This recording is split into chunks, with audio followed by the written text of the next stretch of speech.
I've heard you talk about concrete fever. What is it? Oh, concrete fever. Thanks, Harry.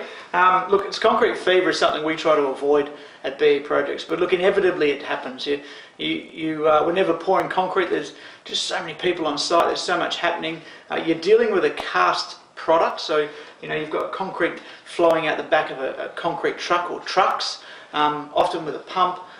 So concrete fever is just that energy that's about a site the morning of a concrete pour, making sure that you get the multitude of factors all ready, so when the concrete goes in, there's no turning back. What are some of the considerations with pouring concrete?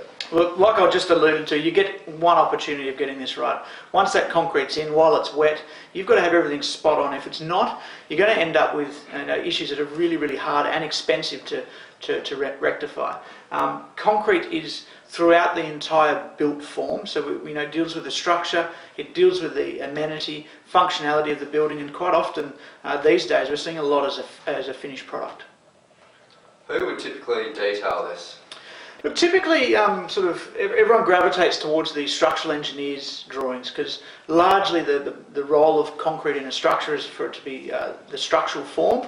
So that's where we would start quite often. But look, you need to open up you broaden your view on this, because concrete forms part of the architectural finishes. You need to accommodate and deal with your services, so you need to overlap and sort of deal with every single trade, every single element of the building. Like I said before, you get one go at this, so you've got to get it right.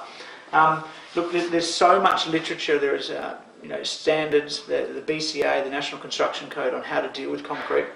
To try and avoid concrete fever, we've developed quite an extensive QA regarding the concrete pre-pour process. We actually have two. One's a pre-pour process, which by its name is pre-pour. Our philosophy is that these things are done minimum of 3 weeks prior to the pour, and we go through absolutely everything about the pour. The surveying, is the concrete in the correct location? The foundation of the substrate, what are we putting this particular concrete structure on? Is it suitable for us to now load it with fully wet concrete, which introduces a heap of hydrostatic pressure and forces? Are there any construction joints that we need to consider? What's the formwork like? If we have formwork, can that formwork withstand those pressures I just mentioned previously? Inserts. Now this could go forever, but this is the bit that you really need to look at, and you're dealing with what are the electrical installations, what are the hydraulic, tiling set downs, door thresholds. You've got to go through absolutely every single element of the building to make sure you've got this right, that you've got the status of them in the right spot. They're protected so they don't get damaged. Look in the photo here, you've got a concrete pour happening. There's people walking around, there's concrete pumps. It's a very physical activity, so you need to protect all of these things to make sure that they stay in the correct location.